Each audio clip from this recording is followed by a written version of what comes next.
Hello बच्चों, कैसे हैं आप। आई होप आप सब काफी अच्छे होंगे। आपकी पढ़ाई भी काफी अच्छी चल रही होगी।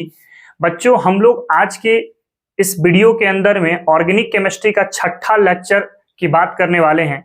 बच्चों, आपको पता है कि मुनसब सर केमिस्ट्री चैनल के अंदर में ऑर्गेनिक केमिस्ट्री का एक बहुत इंपॉर्टेंट सीरीज चल रहा है और इस सीरीज के अंदर में हमने आपको ऑलरेडी 5 लेक्चर प्रोवाइड कर चुके हैं।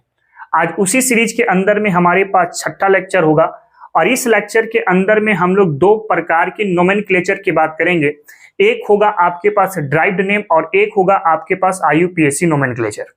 बच्चों, हम लोग लास्ट वाले लेक्चर पर कॉमन नेम के बारे में डिटेल में इंफॉर्मेशन ले चुके थे, साथ साथ मोनोवेलेंट रेडिकल और बाइवेलेंट रेडिकल के बारे में भी मैंने आपको बता दिया था। बच्चों, IUPAC नोमेनक्लेचर को सीखने से पहले आपको मोनोवेलेंट रेडिकल और बाइवेलेंट रेडिकल के बारे में कंप्लीट इंफॉर्मेशन रखना होगा, जो हम लोग पहले वाले लेक्चर में ऑलरेडी डिस्कस कर चुके हैं। जो बच्चे डायरेक्ट इस वीडियो पे आ चुके हैं उनसे एक छोटा सा रिक्वेस्ट है कि सबसे पहले लेक्चर नंबर 4 और लेक्चर नंबर 5 को कवर करें, जिसमें हमने आपको मोनोवेलेंट रेडिकल्स और बाइवेलेंट रेडिकल के बारे में इंफॉर्मेशन दिया है और उसके बाद आप इस लेक्चर के अंदर मूव कीजिएगा। तो चलिए हम लोग बिना वीडियो में देरी किए हुए आज की इस लेक्चर की शुरुआत करते हैं। बच्चों, जो हमारे पास आज का टॉपिक है वो है ड्राइव्ड नेम के आधार पे। अगर आप ऑर्गेनिक कंपाउंड की बात करते हैं तो ऑर्गेनिक कंपाउंड को 3 प्रकार से नामकरण किया जाता है। एक तो होता है कॉमन नेम, जो हम लोग ऑलरेडी डिस्कस कर चुके हैं। एक होता है आपके पास ड्राइव्ड नेम। तो ड्राइव्ड नेम में हम लोग किसी एक कंपाउंड को, बेसिकली हम लोग होमोलोगस की बात कर रहे हैं, तो बेसिक वाले जो होमोलोगस होते हैं उसको रेफरेंस मान करके बाकी दूसरे कंपाउंड का नोमेनक्लेचर तैयार किया जाता है। फिर एक आएगा आपके पास IUPAC सिस्टम और उसके लिए हम लोग प्रॉपर एक रूल के तहत बात करेंगे।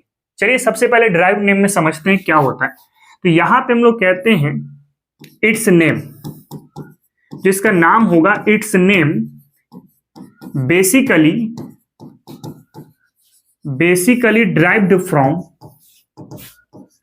derived from homologous. तो होमोलोगस जो होते हैं उसके माध्यम से ही ड्राइव्ड नेम किया जाता है। अब होमोलोगस सीरीज के बारे में मैंने आपको पहले पढ़ा चुका है। होमोलोगस सीरीज में मैंने बताया था कि वैसे ग्रुप ऑफ ऑर्गेनिक कंपाउंड जिसके बीच में फंक्शनल ग्रुप सेम होना चाहिए, साथ में मॉलिक्यूलर फॉर्मूला सेम होना चाहिए और एक CH2 या फिर एक से ज्यादा CH2 का डिफरेंस होना चाहिए, तो वैसे ग्रुप ऑफ ऑर्गेनिक कंपाउंड को हम लोग होमोलोगस सीरीज के नाम से जानते हैं।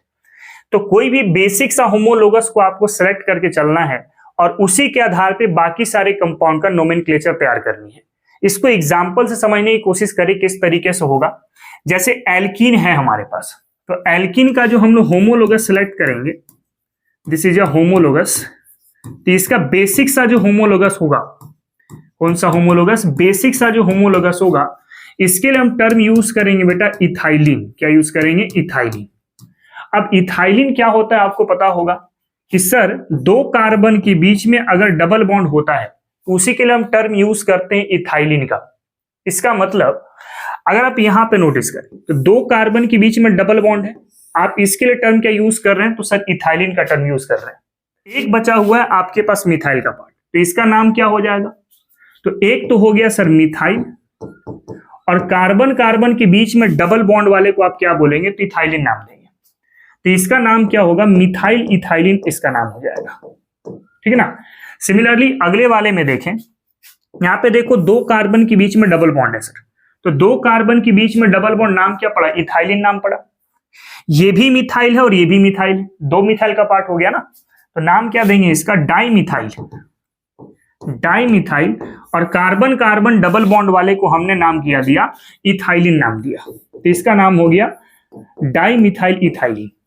नाउ अगेन एक और जो एग्जांपल दिया गया है उसको भी आप नोटिस करें। इसमें अगर आप देखोगे इस वाले में, तो हमारे पास फिर से सर 2 कार्बन है, 2 कार्बन के बीच में डबल बॉन्ड, तो इथाइलिन नाम पड़ जाएगा। ये वाला मिथाइल हुआ, ये वाला भी मिथाइल हुआ, 2 मिथाइल हो गया ना, तो इसका भी नाम क्या पड़ेगा? डाइमिथाइल इथाइलिन नाम पड़ेगा। डाइमिथाइल इथाइलिन इसका भी नाम पड़ेगा। अब एक बात को जरा समझना, अगर आप इस कंपाउंड पे देखें तो इसका नाम भी डाइमिथाइल इथाइलिन है और इस वाले कंपाउंड को देखें तो इसका भी नाम क्या पड़ रहा है? डाइमिथाइल इथाइलिन नाम पड़ रहा है। अब सवाल ये आता है कि सर दो सेम नाम अलग अलग कंपाउंड के लिए कैसे हो सकता है? बिल्कुल हो सकता है, एक छोटा सा डिफरेंस होगा यहाँ पे। अगर आप डबल बॉन्ड को यहाँ पे नोटिस करें तो डबल बॉन्ड की इधर कितने कार्बन है? 2 कार्बन। उधर कितने कार्बन है? 2 कार्बन। तो अगर मल्टीपल बॉन्ड के दोनों साइड में नंबर ऑफ कार्बन सेम होता है तो उसके लिए हम टर्म यूज करते हैं बेटा सिमेट्रिकल। क्या बोलते हैं? सिमेट्रिकल। तो एक्चुअली में ये वाला जो एल्किन का पार्ट है ये सिमेट्रिकल है, इसलिए हम लोग यहाँ पे लिखेंगे सिमेट्रिकल। इसका नाम पड़ेगा symmetrical dimethyl ethylene. Now again इस वाले में देखें तो ये जो डबल बॉन्ड था इसके दोनों तरफ इधर 1 कार्बन लेकिन इधर 3 कार्बन है, तो नंबर ऑफ कार्बन डिफरेंट हो गया दोनों साइड में, तो इसके लिए हम टर्म यूज करेंगे बेटा अनसिमेट्रिकल का। तो इसका नाम पड़ेगा अनसिमेट्रिकल डाइमिथाइल इथाइलिन नाम पड़ जाएगा। ठीक है, इसी के आधार पे एक और हमारे पास एग्जांपल दिया गया है, इसको भी आप नोटिस कर लीजिए। जैसे यहां पे देखो 2 कार्बन के बीच में डबल बॉन्ड, नाम क्या पड़ा? इथाइलिन नाम पड़ा। फिर यहां पे 2 कार्बन के लिए इथाइल, तो पहले वाला जो ये वाला है उसके लिए हो गया इथाइल का पार्ट, और ये वाला जो हो गया वो इथाइलिन का पार्ट हो गया। तो इसका नाम क्या पड़ेगा? This is a ethyl ethylene इसका नाम पड़ेगा। क्या नाम पड़ेगा? इथाइल इथाइलिन नाम इसका पड़ेगा। तो इस तरीके से बेटा हम लोग ड्राइव नेम करते हैं आपका एल्किन का, जो होमोलोगस कहां से आया है? इथाइलिन से आया है। तो पहले आप जरा इसको कॉपी कर लो, उसके बाद फिर हम लोग अल्काइन वाला ड्राइव नेम करने की कोशिश करते हैं। चलिए नेक्स्ट अगर हम लोग डिस्कस करें, हमारे पास है बेटा अल्काइन। तो इसमें जो हम लोग होमोलोगस को यूज करते हैं दिस इज अ एसिटाइलिन। क्या होता है? एसिटाइलिन होता है। एसिटाइलिन बोले तो 2 कार्बन के बीच में ट्रिपल बॉन्ड कंसीडर करना होगा। दिस इज अ एसिटाइलिन, है ना। अब देखो यहां पे 2 कार्बन के बीच में ट्रिपल बॉन्ड, तो आपने नाम क्या दिया? एसिटाइलिन। और एक मिथाइल का पार्ट है तो इसका नाम क्या पड़ेगा? मिथाइल एसिटाइलिन नाम पड़ेगा। मिथाइल एसिटाइलिन इसका नाम पड़ेगा। नाउ दूसरे वाले केस में देखें तो यहां पे देखो 2 कार्बन के बीच में ट्रिपल बॉन्ड है सर, एसिटाइलिन का पार्ट हो गया। ये भी मिथाइल है और ये भी मिथाइल, 2 मिथाइल है ना, तो नाम क्या पड़ेगा इसका? डाइमिथाइल एसिटाइलिन नाम पड़ेगा इसका। डाइमिथाइल एसिटाइलिन नाम पड़ेगा। नाउ अगेन इस बारे में देखें, फिर देखो कार्बन कार्बन ट्रिपल बॉन्ड, ये क्या हो गया? एसिटाइलिन हो गया। इसके बाद है 2 कार्बन, तो 2 कार्बन को इथाइल बोलते हैं ना, तो इसका नाम क्या पड़ेगा? This is a ethyl. और उसके बाद क्या हो जाएगा? तो एसिटाइलिन नाम पड़ जाएगा। तो इस तरीके से हम लोग इसका ड्राइव्ड नोमेनक्लेचर करते हैं अल्काइन के केस में। नाउ अगेन अगर आप नोटिस करें तो हमारे पास अल्कोहल दिया गया है। अल्कोहल का आप कैसे ट्राई करोगे जरा चेक करो। जैसे अल्कोहल के लिए अगर आप होमोलोगस सोचें, इसका अगर आप होमोलोगस सोचते हैं तो इसका होमोलोगस होता है बेटा कार्बिनोल। अब कार्बिनोल कहने का मतलब यह है कि एक कार्बन के साथ आपको OH सोचना है, एक कार्बन के साथ OH लगा होगा तो उसके लिए हम टर्म यूज करेंगे कार्बिनोल का। अब बाकी के लिए अल्काइल का ही बात करेंगे हम लोग।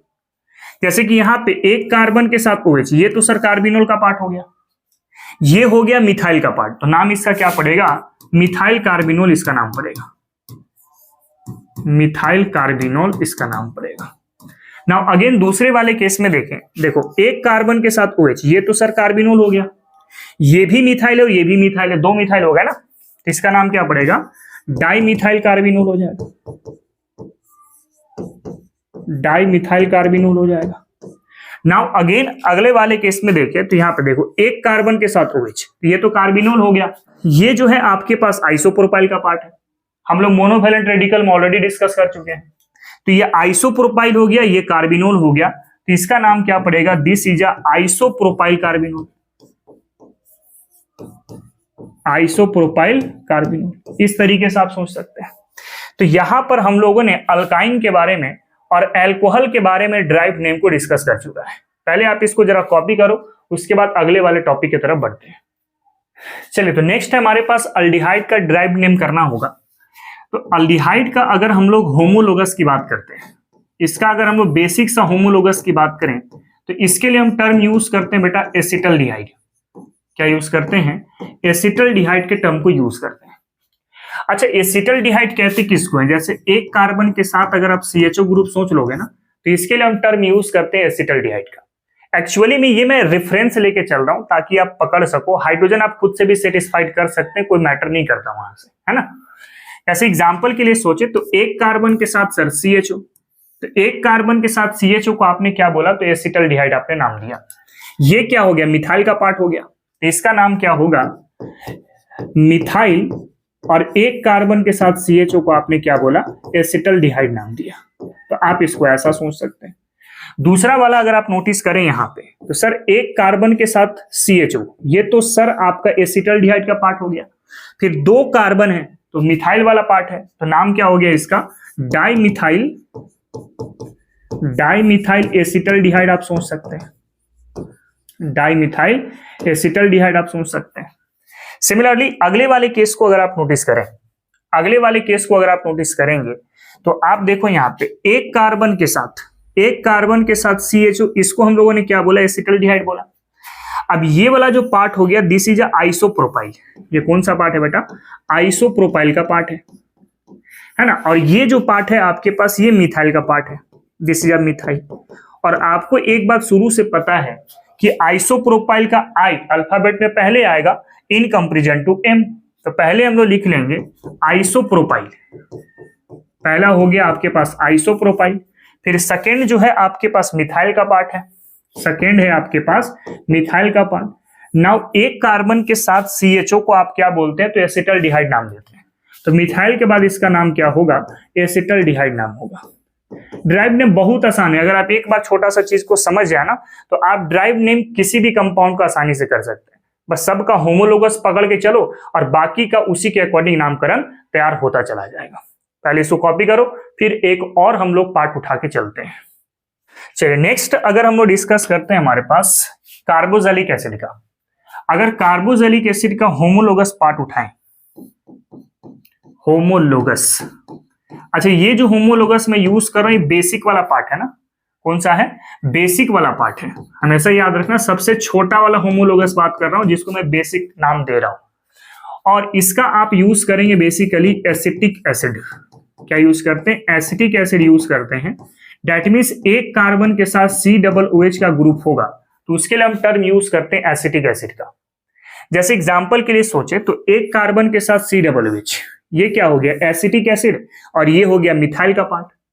तो ये हो गया मिथाइल और ये हो गया एसिटिक एसिड, तो नाम क्या पड़ेगा इसका, this is methyl acetic acid, methyl acetic acid इसका नाम पड़ेगा। फिर दूसरे वाले केस में देखें तो यहां पे देखो एक कार्बन के साथ COOH ग्रुप, ये तो एसिटिक एसिड हो गया। फिर 3 क्लोरीन का पार्ट है, तो 3 क्लोराइड आप लिख सकते हैं, या फिर लिख सकते हैं 3 क्लोरो या फिर ट्राई क्लोरो। और एक कार्बन के साथ COOH को आपने क्या बोला, एसिटिक एसिड नाम दिया। इसका नाम क्या पड़ता है, ट्राइक्लोरो एसिटिक एसिड नाम पड़ता है। तो इस तरीके से कार्बोक्सिलिक एसिड का ड्राइव नेम हम लोग डिस्कस करते हैं। ठीक है, कॉपी करो, फिर IUPAC नोमेनक्लेचर की शुरुआत करते हैं। चलिए तो अब हम लोग जो शुरुआत करने जा रहे हैं वो है IUPAC नोमेनक्लेचर के बारे में। आपको पता है कि हम लोग ऑर्गेनिक कंपाउंड को 3 तरीके से नामकरण करते हैं।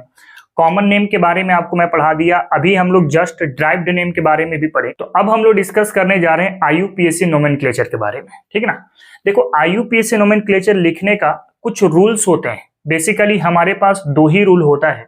सबसे पहला है कि लॉन्गेस्ट चेन को आपको सेलेक्ट करना होगा, और दूसरा उसी सिलेक्टेड चेन की नंबरिंग करनी होगी। कैसे कैसे आप चेन को सेलेक्ट करेंगे, आओ जरा बात करते हैं। तो पहला रूल जो हमारे पास कहता है कि selection of longest chain, longest chain को सबसे पहले सेलेक्ट करना है। सबसे बड़े चेन को, कार्बन कार्बन जुड़ करके जो चेन बनाता है ना, उस चेन को सेलेक्ट करना, वो भी सबसे बड़ा होना चाहिए। और सेलेक्ट करने के दौरान आपको एक बात को ध्यान देना है कि प्रायोरिटी हमेशा फंक्शनल ग्रुप को ज्यादा मान के चलनी है। कहने का मतलब है कि जो फंक्शनल ग्रुप जिस कार्बन से अटैच होगा, उस कार्बन को आपको चेन में कंसीडर करना होगा। ठीक, उसके बाद मल्टीपल बॉन्ड की प्रायोरिटी देनी होगी। मतलब जिस कार्बन पर मल्टीपल बॉन्ड होंगे ना, उसको भी आपको चेन में काउंट करना होगा। और लास्ट में आपको ध्यान देना पड़ेगा सब्स्टिट्यूएंट के बारे में या फिर ब्रांचिंग के बारे में। चलिए देखते हैं, कुछ एग्जांपल से इसको समझते हैं। जैसे आपको पता है कि OH ये तो फंक्शनल ग्रुप है, तो फंक्शनल ग्रुप जिस कार्बन से अटैच है, ये वाला चेन में काउंट होगा। ये आपका चेन में तो हर हाल में जाएगा। अब इसके बाद लॉन्गेस्ट कार्बन चेन चूज कर लो, 1 2 3, ये तो नहीं हो सकता। 1 2 3 4 ये हो सकता है, आप इसको ऐसा ले सकते हैं, या फिर 1 2 3 4 आप इसको ऐसा भी ले सकते हैं। आपको जो दिल करे आप उसके अकॉर्डिंग सोच सकते हैं, बस लॉन्गेस्ट कार्बन चेन होना चाहिए, यह बात आपको ध्यान देना होगा। तो 4 कार्बन ऐसे भी बन रहा था, 4 कार्बन ऐसे भी बन रहे थे, दोनों ही आपके सही थे, है ना। या तो इसको ऐसा सोच लो या फिर इसको आप चाहो तो ऐसा सोच लो, दोनों ही तरीके आपके सही हैं। बस यहां पे क्या है ना, थोड़ा सा ये भी 4 कार्बन की चेन हो रही है, ये भी 4 कार्बन की चेन हो रही है, तो आपको जो सही लगे आप उसको सेलेक्ट कर सकते हैं, गलत नहीं होगा। अगला वाला एक और एग्जांपल उठा रहे हैं हम लोग। देखो फंक्शनल ग्रुप का कार्बन ये वाला है, फंक्शनल ग्रुप जिस कार्बन से अटैच है, तो ये तो सर चेन में काउंट होगा ही होगा, क्योंकि फंक्शनल ग्रुप की प्रायोरिटी सबसे ज्यादा होती है। उसके बाद मल्टीपल बॉन्ड वाला कार्बन भी चेन में काउंट करना है, मतलब ये वाला भी आपके चेन में काउंट होगा। क्या पॉसिबिलिटीज दिख रहा है कि सर ये वाला उठाना पड़ेगा फिर हमें, तो तभी ना आपका चेन बन पाएगा। बिल्कुल, तो फंक्शनल ग्रुप के कार्बन भी चेन पर आ गए और मल्टीपल बॉन्ड के कार्बन भी चेन पे आ गए। हालांकि में अगर नोटिस करोगे यहाँ पे, तो यहाँ पे 4 ही कार्बन की चेन हो रही है। अब इससे ज्यादा कार्बन तो ऊपर में दिख रहा है 1 2 3 4 5 6, लेकिन ये सेलेक्ट नहीं होगा, क्योंकि प्रायोरिटी के आधार पे फंक्शनल ग्रुप के कार्बन भी चेन में आना चाहिए और मल्टीपल बॉन्ड के कार्बन भी चेन में आना चाहिए। ठीक है, तो ये आपके पास करेक्ट सेलेक्ट चेन होगा। ठीक है, तो ये हो गई आपके पास पहला रूल।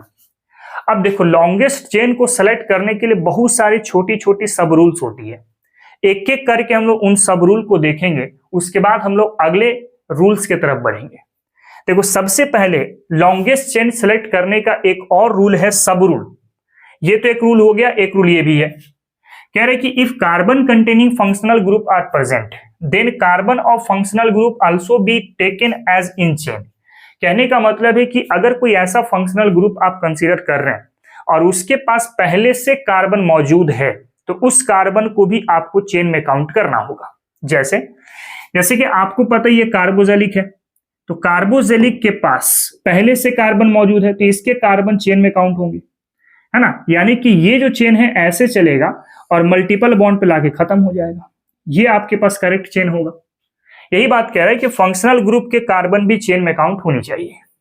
अगला वाला उठा के देखें, यहां पे देखो ये फंक्शनल ग्रुप है बट इसके पास कार्बन अवेलेबल नहीं है, तो उसके लिए फंक्शनल ग्रुप जिस कार्बन पे अटैच है इसको चेन में काउंट होना पड़ेगा, मतलब ये वाला चेन में काउंट होगा और मल्टीपल बॉन्ड तक आ नहीं जाएगा, क्योंकि प्रायोरिटी क्या होती है सर, फंक्शनल ग्रुप के बाद मल्टीपल बॉन्ड होती है। तो ये आप चेन अगर ऐसे सेलेक्ट कर लेते हैं, यहां से ये वाला चेन अगर आप ले लेते हैं, तो इस तरीके से आपका मेन करेक्ट चेन आ जाएगा। फिर देखो फंक्शनल ग्रुप वाला जो कार्बन अटैच है वो भी आपका चेन में काउंट हो गया और मल्टीपल बॉन्ड वाला कार्बन भी आपका चेन में काउंट हो गया। ये है आपके पास लॉन्गेस्ट चेन को सेलेक्ट करने का 2 रूल। कुछ और भी रूल्स हैं, पहले इसको आप कॉपी करो, उसके बाद फिर हम लोग उन सारे रूल्स को भी डिस्कस कर लेते हैं। चलिए, तो हम लोग अब तक 2 रूल लॉन्गेस्ट चेन को सेलेक्ट करने के लिए पढ़े हैं। अब उसी लॉन्गेस्ट चेन को सेलेक्ट करने का तीसरा रूल क्या कहता है, if more than 1 equal chain are present then select parent chain which contains maximum number of substituent. अगर सबस्टिट्यूएंट को आप चाहें तो ब्रांचिंग की तरह भी सोच सकते हैं, कहीं से कोई दिक्कत नहीं होगा। ठीक है, कहने का यह मतलब है कि कुछ ऐसे भी ऑर्गेनिक कंपाउंड होते हैं जिसके पास कार्बन की जो चेन होती है एक से ज्यादा समान चेन होते हैं। जैसे यहां पे आप देख सकते हैं 1 2 3 4 5 6 ये वाला चेन 6 कार्बन का है। फिर देखो 1 2 3 4 5 6 ये वाला कार्बन का चेन भी 6 कार्बन का है। फिर 1 2 3 4 5 6 ये वाला कार्बन की चेन भी 6 कार्बन की है। फिर यहाँ पे देखो 1 2 3 4 5 6 तो ये वाला कार्बन का चेन भी 6 कार्बन का है। तो कह रहे कि अगर एक से ज्यादा सिमिलर चेन आपको कंपाउंड में दिखाई देता है तो आप एज अ पेरेंट चेन उसको सेलेक्ट करके चलेंगे जहां पे सबस्टिट्यूएंट ज्यादा कनेक्ट होगा, जहां पे ब्रांच सबसे ज्यादा लगा होगा। यानी कि अगर मान लो ये वाला चीज सेलेक्ट करते हो, ऊपर वाला लेके चलते हो तो 2 ब्रांच आएगा, ठीक। फिर अगर ये वाला लेके चलते हो तो 3 ब्रांच आएगा, एक यहां पे, एक यहां पे, एक यहां पे। फिर ये वाला अगर सोचते हैं तो भी 3 ब्रांच आएगा, 1 2 और एक 3 आ जाएगा, है ना।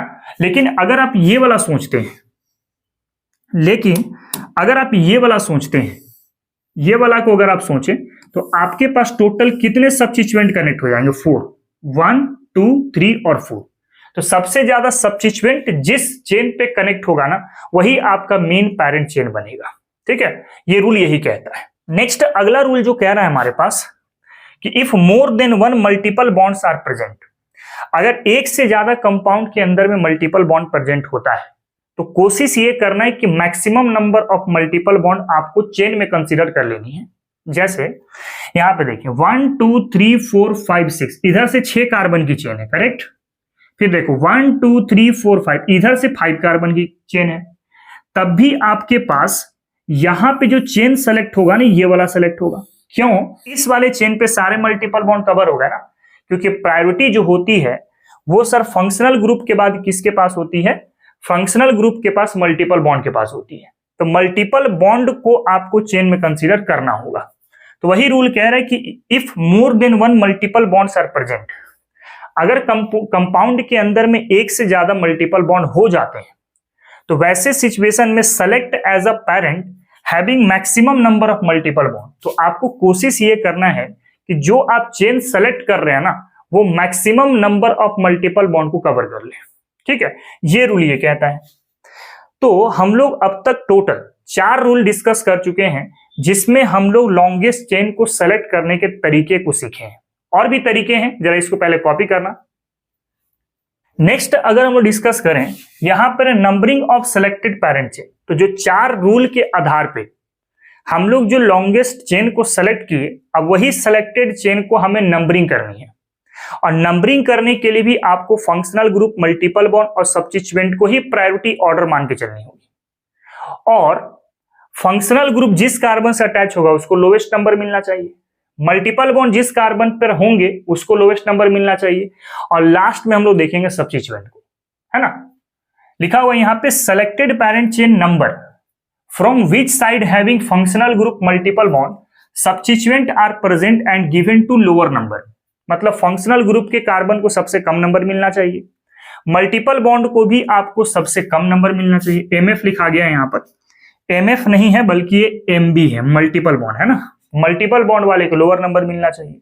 उसके बाद आपको ध्यान देना होगा सब्स्टिट्यूएंट को। कुछ एग्जांपल लिए हुए हैं तो उसके आधार पर समझ में आ जाएगा। जैसे आपके पास ये है OH, this is a functional group. सबसे पहले हम लोग लॉन्गेस्ट चेन को सिलेक्ट कर लिए, this is a longest chain. अब मेरा रूल ये कहता है ना कि आप दोनों तरफ से नंबरिंग करें। दोनों तरफ से नंबरिंग करोगे ना तो पकड़ने में आसानी हो जाएगा कि कौन सा ट्रेंड आपका सही है, कौन सा ट्रेंड आपका रॉन्ग है। तो अगर मैं यहां से स्टार्ट करूं तो ये 1 हो गया, ये 2 हो गया, ये 3 हो गया, ये हो गया 4, ये एक ट्रेंड हो गया। नीचे से भी कर लो 1 2 3 और ये हो गया आपके पास 4। अब कहता है कि जिस कार्बन से फंक्शनल ग्रुप अटैच है उस कार्बन को सबसे लोअर नंबर मिलना चाहिए। मतलब ऊपर वाले ट्रेंड से सेकंड नंबर मिल पा रहा है और नीचे वाले ट्रेंड से थर्ड नंबर मिल पा रहा है, तो लोअर वाला सही होगा और हायर वाला क्या होगा, रॉन्ग होगा। तो इस तरीके से आप नंबरिंग को सिलेक्ट कर सकते हैं। अगेन हम लोग दूसरे वाले एग्जांपल में देखें। सबसे पहले तो आप लॉन्गेस्ट चेन को सिलेक्ट कर लीजिए, कर लिए। अब दोनों तरफ नंबरिंग करो, 1 2 3 4। नीचे से करेंगे 1 2 3 और ये हो गया आपके पास 4। कौन सा सही होगा? तो अगर आप देखें यहां पे तो फंक्शनल ग्रुप नहीं है ना, कौन सा है, मल्टीपल बॉन्ड है। देख सकते हैं यहां पे, तो मल्टीपल बॉन्ड को सबसे कम नंबर मिलना चाहिए। तो ऊपर वाले ट्रेंड से मल्टीपल बॉन्ड को थर्ड नंबर मिल पा रहा है और नीचे वाले ट्रेंड से मल्टीपल बॉन्ड को 1 नंबर मिल रहा है। तो लोअर कौन सा है, 1 वाला, तो ये सही होगा और ये वाला क्या होगा, रॉन्ग होगा। एकदम सिंपल सा है। अगला वाला उठा करके देखें यहां पर, तो यहां पर है आपके पास लॉन्गेस्ट चेन। अब मैं बोला कि आप नंबरिंग करो दोनों साइड से। इधर से करो पहले 1, ये हो गया 2, ये हो गया 3, ये हो गया 4। नीचे से करें 1 2 3 और ये हो गया आपके पास 4। अब इस कंपाउंड में फंक्शनल ग्रुप भी है और मल्टीपल बॉन्ड भी है। तब प्रायोरिटी का खेल आ जाएगा कि फंक्शनल ग्रुप और मल्टीपल बॉन्ड है तो आपको चेक किसके आधार पे करनी है, तो फंक्शनल ग्रुप के आधार पे करनी है। मतलब फंक्शनल ग्रुप वाले को चेक करना है कि उसमें लोअर नंबर कौन से ट्रेंड से आ रहा है।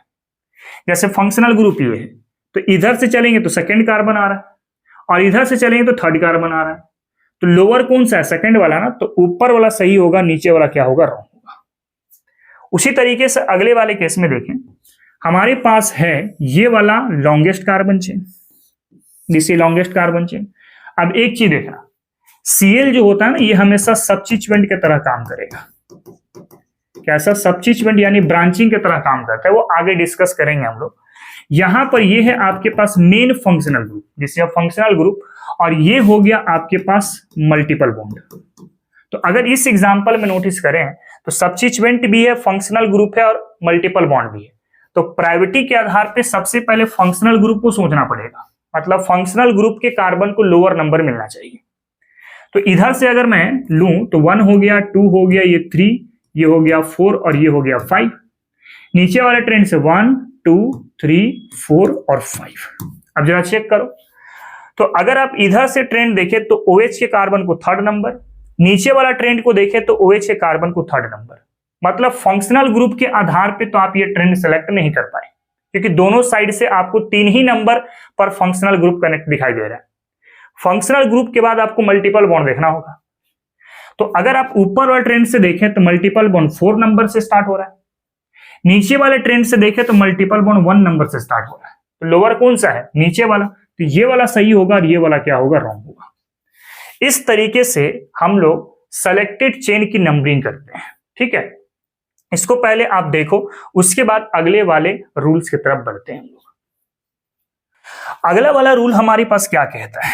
अगला रूल ये कहता है बेटा कि if carbon containing functional group are present, अगर हमारे पास कोई ऐसा फंक्शनल ग्रुप कंपाउंड के अंदर में है जिसके पास कार्बन पहले से अवेलेबल है, तो कार्बन जो पहले से अवेलेबल है वो चेन में भी काउंट होना चाहिए, और उसकी नंबरिंग जब होगी तो सबसे लोअर नंबर मिलना चाहिए, क्योंकि प्रायोरिटी के आधार पे फंक्शनल ग्रुप होते हैं उसको सबसे पहला रखा जाता है। तो इसी के आधार पे आपको सोचना पड़ेगा। जैसे अगर एग्जांपल के आधार पे सोचो तो इसमें आप पहले चेन को सिलेक्ट करो। तो फंक्शनल ग्रुप है ये वाला, तो फंक्शनल ग्रुप है आपका ये वाला, तो इसका कार्बन चेन में काउंट हुआ और कहां पे आ गया? मल्टीपल बॉन्ड तक आ गया। ये प्रायोरिटी में फंक्शनल ग्रुप के बाद क्या होती है? मल्टीपल बॉन्ड होती है।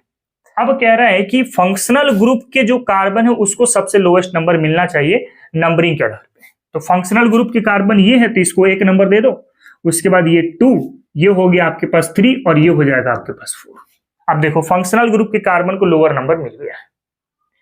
एक और एग्जांपल है हमारे पास, जैसे कि इस वाले केस में सबसे पहले लॉन्गेस्ट चेन को सिलेक्ट कर लो, ठीक। अब नंबरिंग करो आप दोनों साइड से, ये हो गया 1, ये हो गया 2, ये हो गया 3 और ये हो गया 4।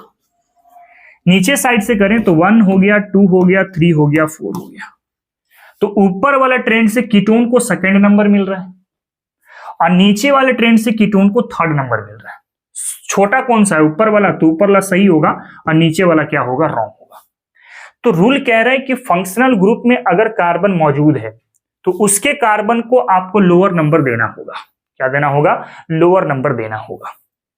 तो ये आपके पास नंबरिंग करने का दूसरा रूल निकल करके आता है। पहले इसको आप कॉपी करो, फिर कुछ और रूल के बारे में डिस्कस करते हैं। नेक्स्ट अगर हम लोग डिस्कस करें यहां पर आगे कह रहा है कि फॉर सिमेट्रिकल कंडीशन, आपके पास कंडीशन है सिमेट्रिकल का। आप सिमेट्रिकल कैसे चेक करोगे इसको जरा समझो। आप स्टार्ट करो यहां से, एक इस वाले एंड का CH3 पकड़ो, एक इस वाले एंड का, ठीक है। ये भी CH3 है, ये भी CH3 है। फिर आगे बढ़ो, ये भी CH है और ये भी CH है। फिर ये CH2 है, ये भी CH2 है। देखो लास्ट में आपका उंगली जो है वो दोनों मैच कर जाएगा, तो वो सिमेट्रिकल कंडीशन होगी। कैसे? देखो यहां से CH3 CH3 फिर CH और फिर दोनों मिल गया, एक ही कार्बन पे मैच कर गया। अगर उससे भी नहीं कर सकते तो बिल्कुल एकदम बीच वाले कार्बन को उठा लो, फिर देखो इधर कितने कार्बन है? 2 कार्बन। इधर कितने कार्बन है? 2 कार्बन। तो ये सिमेट्रिकल एल्केन का पार्ट हो जाएगा, ठीक है। अब सिमेट्रिकल पोजीशन क्या होता है? देखो CH3 CH3 ये सिमेट्रिकल है। फिर आ जाओ CH CH, ये भी सिमेट्रिकल, इसमें भी ब्रांच है, इसमें भी ब्रांच है। फिर आपकी CH2 एक ही जगह पर है, तो ये सिमेट्रिकल पोजीशन कहलाता है। तो कह रहे हैं कि when only 2 substituent are present at symmetrical position, अगर 2 सब्स्टिट्यूएंट सिर्फ सिमेट्रिकल पोजीशन पर होता है तब आपको अल्फाबेटिकल ऑर्डर को फॉलो करना है। यहां पे हेन नहीं बल्कि देन है, देन फॉलो अल्फाबेटिकल ऑर्डर। जैसे आप क्लोरीन की बात करते हैं तो पहला वर्ड क्या आता है? C। अब ब्रोमीन की बात करते हैं पहला वर्ड क्या आता है? B आता है। तो अल्फाबेट के आधार पे B पहले आता है ना, तो B वाले कार्बन को सबसे कम नंबर मिलना चाहिए इस रूल के अकॉर्डिंग। यानी कि अगर मैं इसको लॉन्गेस्ट चेन सेलेक्ट कर लूं, नंबरिंग करेंगे दोनों साइड से 1 2 3 4 और 5, नीचे वाले से करें 1 2 3 4 और 5, तो बी वाले अल्फाबेट में पहले आता है तो इसको सबसे लोअर नंबर मिलना चाहिए। तो नीचे वाले ट्रेंड से मिला सेकंड, ऊपर वाला ट्रेंड से मिला 4, तो नीचे वाला सही होगा, ऊपर वाला क्या होगा, रॉन्ग होगा। ठीक है, आगे कह रहे हैं कि अगर हमारे पास di tri tetra secondary tert ये सब कंसीडर होते हैं तो उसको आपको अल्फाबेटिकल ऑर्डर में काउंट नहीं करना। मतलब डाई का डी, ट्राई का टी, टेट्रा का टी, सेकेंडरी का एस, टर्ट का टी, ये सब अल्फाबेटिकल ऑर्डर में काउंट नहीं होंगे, लेकिन आइसो का आई काउंट होगा अल्फाबेटिकल ऑर्डर पर, नियो का एन ये भी अल्फाबेटिकल ऑर्डर पे काउंट होगा। जैसे कुछ एग्जांपल मैं लिया हूं समझने के लिए, जैसे डाई, डाई का डी अल्फाबेट में काउंट नहीं होगा, इसका क्या काउंट होगा, एम काउंट होगा, मिथाइल। फिर आइसो का आई ये काउंट होगा, फिर टर्ट का टी काउंट नहीं होगा, क्या काउंट होगा, बी काउंट होगा। Di tri tetra secondary tert are not consider in alphabetical order, तो डाई वाला काउंट नहीं हुआ, टर्ट वाला काउंट नहीं हुआ, लेकिन आइसो का आई काउंट होगा, आइसो का आई काउंट होगा। ठीक है, इस तरीके से इसको सोचा जाता है। और अगर आप लिखने की बात सोचेंगे, अगर आप लिखने की बात सोचेंगे तो जो अल्फाबेट में पहले आएगा उसको पहले लिखेंगे और जो अल्फाबेट में बाद में आएगा उसको बाद में लिखेंगे। जैसे आपको पता है कि इन सब में अल्फाबेटिकल ऑर्डर देखो, यहाँ पे बी है, यहाँ पे आई है, यहाँ पे एम है, तो बी वाला पहले लिखाएगा क्योंकि अल्फाबेट में पहले आता है, तो पहले होगा आपके पास टर्ट ब्यूटाइल। उसके बाद क्या होगा, उसके बाद आई और एम में काउंट करें तो आई पहले आता है, तो फिर हमें लिखना पड़ेगा आइसो प्रोपाइल वाला, और उसके बाद हमें क्या लिखना पड़ेगा, डाई मिथाइल वाला, क्योंकि डाई का डी काउंट नहीं होगा, क्या काउंट होगा, एम काउंट होगा, तो इसके बाद हमें लिखना पड़ेगा डाई मिथाइल वाला। ठीक है, इस तरीके से आप अरेंज कर सकते हैं। ये हम लोग आगे और भी डिटेल में डिस्कस करेंगे, पहले रूल को समझ लो जरा। अगला रूल ये कहता है बेटा, अगला रूल सिमेट्रिकल कंडीशन पर ही कह रहा है कि when one double bond and one triple bond are present at symmetrical position, अगर सिमेट्रिकल पोजीशन पे एक डबल बॉन्ड प्रेजेंट होता है और एक ट्रिपल बॉन्ड प्रेजेंट होता है, तो वैसे सिचुएशन पर आपको प्रायोरिटी डबल बॉन्ड को देनी चाहिए। किसको देनी चाहिए, डबल बॉन्ड को देनी चाहिए। जैसे अगर आप देखें यहां पे, तो इस कार्बन को नोटिस करें, बीच वाला को, इधर भी 2 कार्बन है, उधर भी 2 कार्बन है, तो सिमेट्रिकल कंडीशन है। फर्स्ट कार्बन पे डबल बॉन्ड है, इधर से फर्स्ट कार्बन पे ट्रिपल बॉन्ड है, तो डबल बॉन्ड और ट्रिपल बॉन्ड की पोजीशन भी सिमेट्रिकल दिखाई दे रही है। तो अगर मान लो कार्बन भी सिमेट्रिकल हो, डबल बॉन्ड और ट्रिपल बॉन्ड की पोजीशन भी सिमेट्रिकल हो, तो आप नंबरिंग उधर से करो जिधर से डबल बॉन्ड प्रेजेंट है, यानी कि ये होगा 1, ये होगा 2, ये हो गया 3, ये हो गया 4, ये हो गया 5। लेकिन अगर आप इसमें नोटिस करो तो कितने कार्बन, अगर आप इस कार्बन के अलाउंग सोचेंगे तो इधर 2 कार्बन, उधर 3 कार्बन, इस कार्बन के अलाउंग सोचेंगे इधर 3 कार्बन, उधर 2 कार्बन, तो सिमेट्रिकल मिल नहीं पा रहा है, यानी एक केस कैसा है, अनसिमेट्रिकल है। तो अनसिमेट्रिकल के केस में दिस इज अनसिमेट्रिकल, ठीक है ना। तो अनसिमेट्रिकल के केस में आप नंबरिंग उधर से करो जिधर से ट्रिपल बॉन्ड मौजूद है, मतलब इधर से करेंगे 1, ये हो गया 2, 3, 4, 5 और 6। और ये जो केस था आपके पास सिमेट्रिकल वाला था, तो सिमेट्रिकल के केस में आपको नंबरिंग उस साइड से करनी है जिधर से डबल बॉन्ड प्रेजेंट है। अच्छा, सिमेट्रिकल कार्बन भी होना चाहिए और मल्टीपल बॉन्ड की पोजीशन भी सिमेट्रिकल होनी चाहिए, तभी आप कंसीडर करेंगे। ठीक है, तो ये सिमेट्रिकल मल्टीपल बॉन्ड भी था, फर्स्ट पोजीशन पे मल्टीपल बॉन्ड थे, दोनों साइड से काउंट करो, और सिमेट्रिकल कार्बन भी था आपके पास। लेकिन इस वाले केस में डबल बॉन्ड और ट्रिपल बॉन्ड सिमेट्रिकल पोजीशन पर नहीं है, ट्रिपल बॉन्ड फर्स्ट पोजीशन पे है और डबल बॉन्ड सेकंड पोजीशन पर है, अगर आप इधर से सोचना स्टार्ट करते हैं। और कार्बन नंबर भी आपका सिमेट्रिकल नहीं है, आप कोई सा भी कार्बन उठा, जैसे इसको उठा लिए, इधर 3 कार्बन, उधर 2 कार्बन, इसको उठा लिए, इधर 2 कार्बन, उधर 3 कार्बन, इसको उठा लिए, इधर 1 कार्बन, उधर 4 कार्बन, तो किसी भी सिचुएशन से आपको सिमेट्रिकल नजर नहीं आ रहा है। ठीक है, तो सिमेट्रिकल के केस में डबल बॉन्ड की तरफ से नंबरिंग होगा और अनसिमेट्रिकल के केस में ट्रिपल बॉन्ड की तरफ से नंबरिंग होगा। ठीक है, जरा इसको पहले कॉपी करें, उसके बाद फिर हम लोग आगे की ओर बढ़ते हैं। चलिए नेक्स्ट अगर हम लोग डिस्कस करें यहां पे, तो कह रहे हैं कि if more than one substituent are present then follow alphabetical order. अगर आपके पास कोई कंपाउंड है और उस कंपाउंड में एक से ज्यादा ब्रांचिंग अवेलेबल है या एक से ज्यादा सब्स्टिट्यूएंट अवेलेबल है, तो वैसे सिचुएशन में आपको अल्फाबेटिकल ऑर्डर से सोचना पड़ेगा लिखने के लिए, है ना। लेकिन आप कौन सा ट्रेंड को फॉलो करोगे? सबसे पहले आप क्या करो, इसकी लॉन्गेस्ट चेन को आप सिलेक्ट कर लो। हमने इसका लॉन्गेस्ट चेन को सिलेक्ट कर लिया, अब इसकी नंबरिंग कर देंगे। तो ये हो गया 1 2 3 4 5 और ये हो गया 6। नीचे से 1 2 3 4 5 और ये हो गया आपके पास 6। अगर आप ऊपर ट्रेंड वाला सोचते हैं तो एक ब्रांचिंग आ रहा है थर्ड पे, एक आ रहा है 4 पे, एक आ रहा है 5 पे, तो ऐड करेंगे 3 + 4 + 5, तो 5 और 3 कितने हो गए? 8 और 4 कितने हो गए? 12 हो गए। ये 12 हो गया आपका। फिर नीचे वाले ट्रेंड से अगर आप सोचेंगे तो एक ब्रांचिंग है सेकंड पर, एक है थर्ड पे, एक है 4 पे, तो सेकंड प्लस थर्ड प्लस क्या होगा? 4 होगा, यानी कितने आ जाएंगे? 9 आ जाएंगे। ठीक है, तो अगर आप देखें तो 9 जो है छोटा है, तो ये वाला सही ट्रेंड है और 12 आपका ट्रेंड क्या है? गलत है। यानी कि आपको ये वाला ट्रेंड को फॉलो करना पड़ेगा विथ अल्फाबेटिकल ऑर्डर। मतलब पहले ब्रोमीन को लिखेंगे, उसके बाद क्लोरीन को, उसके बाद मिथाइल को लिखेंगे। जब लिखने का ट्रेंड होगा तब आपको मैं इसके बारे में और अच्छे से एक्सप्लेन करूंगा। अगला एक और एग्जांपल है, उसको भी देख लीजिए। जैसे कि इस वाले केस में सबसे पहले आप लॉन्गेस्ट चेन को आप सिलेक्ट करो, कर लिए, नंबरिंग करो दोनों साइड, सीधा करो 1 2 3 4 5 6 7। नीचे से करेंगे 1 2 3 4 5 6 और ये हो गया 7। अगर आप ऊपर वाले ट्रेंड को सोचना स्टार्ट करें तो आपके पास ब्रांचिंग थर्ड पे आ रहा है, 4 पे आ रहा है और 6 पे आ रहा है, यानी 3 4 और कितना हो गया? 6 हो गया, यानी 13 आ रहा है आपके पास सम करने के बाद। और नीचे वाला अगर आप सोचते हैं तो ब्रांचिंग सेकंड पर है, 4 पर है, 5 पर है, यानी सेकंड पर है, 4 पर है और 5 पर है, तो कितना आ जाएगा? 11 आ जाएगा। अब इन दोनों में सेलेक्ट करो कौन सा छोटा है, तो 11 छोटा है तो ये सही होगा और 13 क्या होगा? रॉन्ग होगा।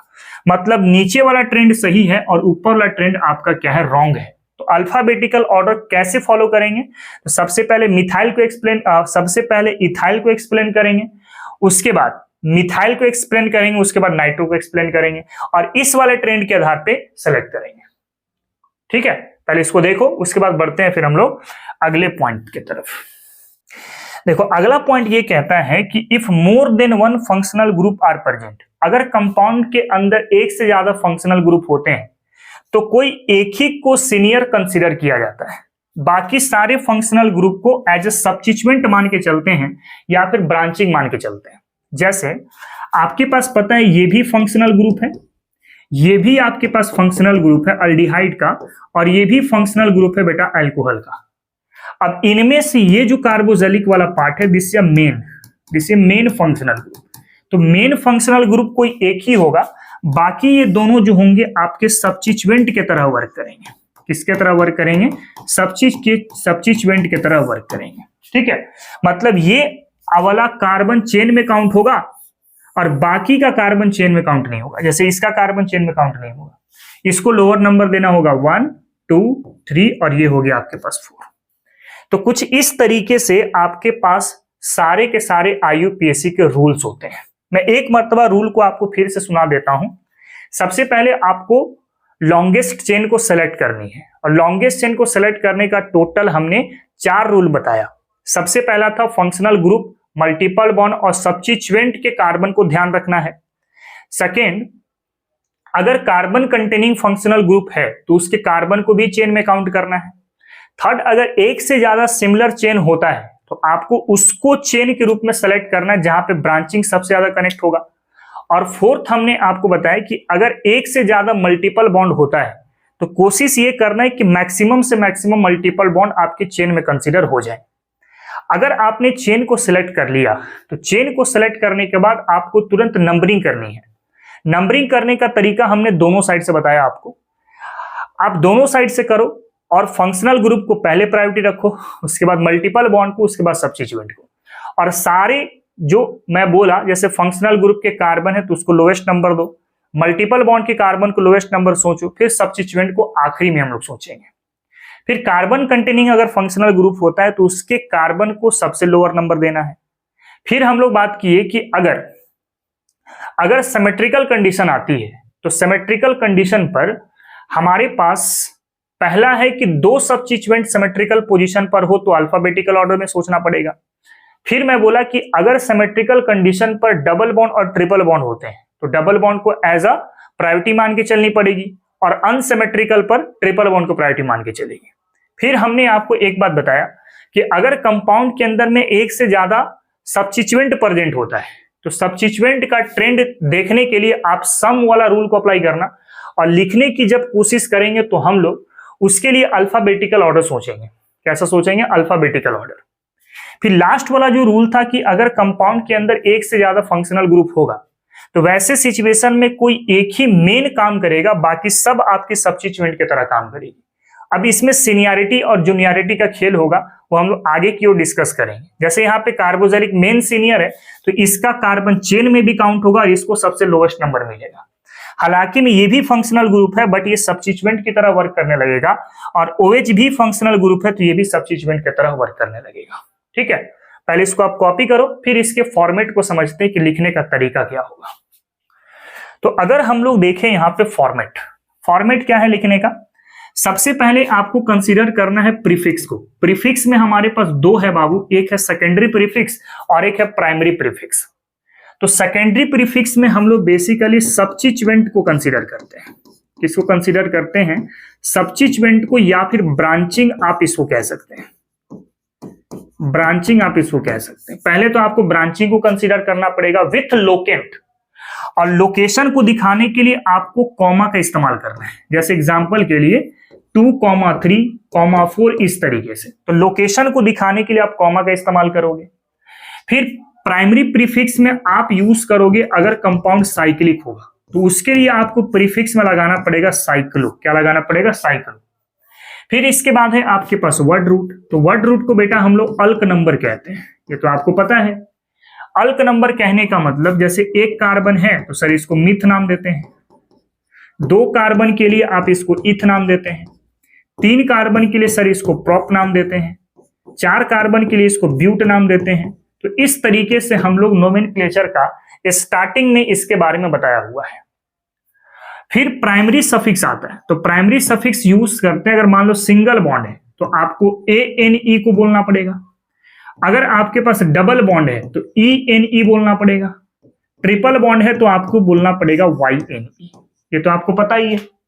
अच्छा, अगर मान लो 2 डबल बॉन्ड होता है, कितने डबल बॉन्ड बेटा? 2 डबल बॉन्ड होते हैं तो बोलेंगे हम लोग डाई-ENE।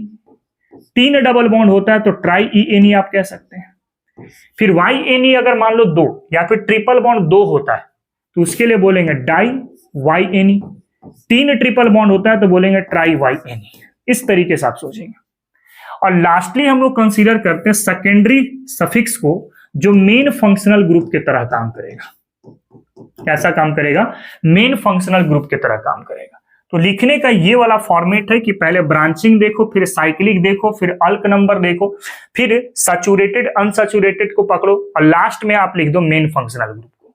फिर मैंने एक बात यहां पे इंपॉर्टेंट बताया आपको कि अगर मान लो लोकेशन को आपको दिखाना है, जैसे 2 और 3 दो लोकेशन है सब्स्टिट्यूएंट का और उसको आपको दिखाना है, तो लोकेंट को दिखाने के लिए कॉमा का इस्तेमाल करेंगे। और लोकेंट के साथ अगर कोई अल्फाबेट आ जाता है तो उसके लिए आपको हाइफन का इस्तेमाल करना है। किसका इस्तेमाल करना है? हाइफन का इस्तेमाल करना है। जैसे एग्जांपल के लिए सेकेंड मिथाइल मैं ये ले लेता हूं, तो आप देखो सेकेंड हो गया लोकेंट और एम हो गया अल्फाबेटिकल। तो लोकेंट और अल्फाबेट के बीच में हाइफन का यूज करना है। किसका यूज करना है? हाइफन का। फिर कह रहा है कि जो प्रीफिक्स होगा ना, प्रीफिक्स को हमेशा अल्फाबेटिकल ऑर्डर में लिखेंगे, मतलब बी वाला पहले, उसके बाद सी वाला, उसके बाद डी वाला, उस तरीके से आपको लिखना है। तो ये आपके पास लिखने का कुछ फॉर्मेट है। तो पहले आप इसको देखो, फिर एग्जाम्पल के आधार पे हम लोग चीजों को समझने की कोशिश करेंगे। ठीक है, चलिए नेक्स्ट अगर हम लोग यहां पे देखें एग्जाम्पल ऑफ IUPAC नोमेनक्लेचर। सबसे पहले हम लोग IUPAC नोमेनक्लेचर हाइड्रोकार्बन का करने जा रहे हैं। हाइड्रोकार्बन बोले तो एल्केन, एल्किन, अल्काइन, बेंजीन या फिर वैसे ऑर्गेनिक कंपाउंड जिसके अंदर कार्बन प्रेजेंट होगा और साथ में हाइड्रोजन प्रेजेंट होगा। ठीक है, अब इसमें जो है सबसे पहला हम लोग बात करते हैं बेटा एल्केन के रिस्पेक्ट में। किसके रिस्पेक्ट में? एल्केन के रिस्पेक्ट में बात करते हैं। अब एल्केन वाला सोचो कैसे बनेगा। अगर मैं एल्केन का IUPAC नोमेनक्लेचर देखूं तो इसमें सबसे पहले तो आपको ब्रांचिंग देखना होगा, ब्रांचिंग विथ लोकेंट, है ना, ब्रांचिंग के साथ साथ लोकेंट भी दिखाना है आपको। यहां पे लिख दे रहा हूं मैं with locant, with locant. Branching हो गया, उसके बाद अल्क नंबर देखना पड़ेगा। अल्क नंबर बोले तो वर्ड रूट की बात सोचते हैं, और एल्केन सैचुरेटेड होता है ना, तो सैचुरेटेड के लिए आपको ANE कंसीडर करना पड़ेगा। यानी कि अगर आप देखें तो ये क्या है आपके पास, this is a secondary prefix. ये क्या बेटा? सेकेंडरी प्रीफिक्स है। अल्क नंबर जो है आपके पास, this is a word root. ये क्या है बेटा? वर्ड रूट है। और साथ में ANE आपके पास क्या है? ANE आपके पास क्या है? तो ANE है आपके पास primary suffix, primary suffix. This is a primary suffix. तो आप इस तरीके से चीजों को इस्तेमाल करेंगे, है ना। देखो, ब्रांचिंग हो गया secondary prefix, alk number word root, और प्राइमरी सफिक्स हो गया आपके पास ANE वाला। ठीक है, अब एग्जाम्पल के आधार पे समझने की कोशिश करें। जैसे इस वाले केस में अगर नोटिस करो तो इसमें तो कोई ब्रांचिंग है नहीं, तो इसकी बात यूज नहीं करेंगे। अगला आता है अल्क नंबर। अल्क नंबर में कितना कार्बन है? एक कार्बन, तो एक कार्बन के लिए बोलेंगे सर मिथ। अल्क नंबर इस्तेमाल हो गया। उसके बाद क्या है? ANE, तो आप लिख दो ANE, तो नाम क्या होगा? मिथेन नाम पड़ेगा। उसी तरीके से अगले वाले में देखो कितने कार्बन है? दो कार्बन। चूंकि ब्रांचिंग नहीं है तो इसकी बात नहीं सोचेंगे, फिर अल्क नंबर की तरफ चले जाएंगे। कितने कार्बन है बेटा? दो कार्बन है, तो दो कार्बन के लिए सर बोल देंगे इथ, और लास्ट में लगा देंगे ANE, तो इथेन नाम हो जाएगा। फिर यहाँ पे कितने कार्बन है? तीन कार्बन है, तो तीन कार्बन के लिए सर बोल देंगे प्रोप, और उसके बाद लगा देंगे ANE, तो नाम हो गया इसका प्रोपेन। इसके बाद अगर मान लो एक और एग्जाम्पल सोचे हम लोग, जैसे मान लेते हैं, मैं कुछ एग्जाम्पल ले लेता हूं यहाँ पे। एक एग्जाम्पल में ये वाला ले लेता हूं, जैसे CH3 हो गया, CH हो गया, CH3 हो गया, और ये हो गया आपके पास CH3। मैं इसकी बात करता हूं, तो अब रूल के आधार पे सोचना पड़ जाएगा। रूल क्या कहता है? सबसे पहले आप लॉन्गेस्ट चेन को सेलेक्ट कीजिए, उसके बाद नंबरिंग कीजिए। तो नंबरिंग करने का तरीका मैंने दोनों साइड से बताया था ना। इधर से करेंगे तो 1 ये हो गया, 2 ये हो गया, 3, नीचे से करो 1 2 और ये हो गया 3। तो आप ऊपर से देखेंगे तब भी सेकंड नंबर, नीचे से देखेंगे तब भी सेकंड नंबर, कोई सा भी ट्रेंड रखो बात बराबर पड़ेगा। अब सबसे पहले ब्रांचिंग दिखाओ विथ लोकेंट, तो ब्रांचिंग है सेकंड पोजीशन पर, तो लिखेंगे सेकंड पोजीशन लोकेंट हो गया। और लोकेंट किसका है? तो मिथाइल का है, तो सेकंड पोजीशन पे हो गया सर मिथाइल का पार्ट। उसके बाद अल्क नंबर है, कितने कार्बन की चेन है? 3 कार्बन की, तो बोल देंगे सर प्रोप, और लास्ट में लगा देंगे ANE, तो नाम तैयार हो जाएगा 2 मिथाइल प्रोपेन। इसका करेक्ट नोमेनक्लेचर होगा। ठीक है, और भी एग्जांपल देखेंगे, पहले आप इसको कॉपी करो। चलिए नेक्स्ट अगर हम लोग डिस्कस करते हैं एल्कीन। एल्कीन को ओलिफिन्स भी बोलते हैं, हम लोग पहले भी डिस्कस किए हुए हैं कि ओलिफिन्स क्या है। एल्कीन का अगर हम लोग IUPAC का फॉर्मेट देखें तो इसका फॉर्मेट में क्या होगा? तो उसी तरीके से सर इसका सबसे पहले आपको ब्रांचिंग दिखाना होगा, branching with locant, with locant, locant के साथ दिखाना होगा। उसके बाद दिखाना होगा सर आपको अल्क नंबर, अल्क नंबर, और उसके बाद होगा आपके पास ENE। ENE क्यों? क्योंकि सर ये अनसैचुरेटेड आ गया, डबल बॉन्ड की बात हो रही है। तो ब्रांचिंग कैसा काम करता है? This is a secondary prefix की तरह पहले लगेगा। उसके बाद अल्क नंबर क्या है? This is a word root, word root, और इसके बाद है ENE, इसके लिए बोलेंगे हम लोग प्राइमरी सफिक्स। क्या बोलेंगे बेटा? प्राइमरी सफिक्स बोलेंगे। उसी तरीके से आप एग्जांपल देख सकते हैं यहाँ पे, जैसे आप एल्केन वाला केस में देखे थे। पहले इस वाले केस में कोई ब्रांचिंग नहीं है, मत सोचो। अल्क नंबर देखो कितने का कार्बन? 2 कार्बन है, तो 2 कार्बन के लिए सर बोल लेंगे हम लोग इथ, है ना। और डबल बॉन्ड के लिए आपको क्या लगाना है? ENE, तो इसका नाम पड़ेगा इथीन। नाउ अगेन दूसरे वाले एग्जांपल में देखो, यहां पे भी ब्रांचिंग नहीं है, बात नहीं सोचेंगे ब्रांचिंग का, फिर अल्क नंबर है कितना कार्बन, 3 कार्बन है, तो 3 के लिए आप बोल लेंगे सर यहाँ पे प्रॉप, है ना। अब प्रॉप के बाद देखो नंबरिंग करो तो ये हो गया 1, ये हो गया 2, ये हो गया 3, तो डबल बॉन्ड को लोएस्ट नंबर मिलना चाहिए, यानी फर्स्ट पोजीशन पे डबल बॉन्ड है, तो आप इसको 1 इन भी लिख सकते हैं, या फिर आप लिख सकते हैं 1 प्रोपीन, दोनों ही आप लिख सकते हैं, जो आपको अच्छा लगे आप इसको यूज कर सकते हैं। इस वाले केस में देखो तो यहां से नंबरिंग करो 1, 2, 3 और 4, क्यों? क्योंकि सर मल्टीपल बॉन्ड को लोएस्ट नंबर मिलना चाहिए अकॉर्डिंग टू IUPAC रूल। तो कोई भी ब्रांचिंग नहीं है, ब्रांचिंग मत सोचो। अल्क नंबर देखो कितने कार्बन की है चेन, तो 4 कार्बन की है, तो सर यहां पे हम लोग बोल लेंगे ब्यूट, है ना। और फर्स्ट पोजीशन पे डबल बॉन्ड था, तो 1 के साथ क्या हो गया इन, या फिर लिख सकते हैं 1 ब्यूटीन लिख सकते हैं। क्या लिख सकते हैं? 1 ब्यूटीन लिख सकते हैं। सिमिलरली अगर हमारे पास एग्जाम्पल के रूप में अगला वाला देखो, इस वाले में देखो तो सर ये हो गया 1, ये हो गया 2, ये हो गया 3 और ये हो गया 4, नंबरिंग कर लिया हम लोग। अभी फिर से आपके पास 4 कार्बन है लेकिन ब्रांचिंग नहीं है, तो ब्रांचिंग नहीं है तो मत सोचो, 4 कार्बन के लिए सर हो जाएगा आपके पास ब्यूट, है ना।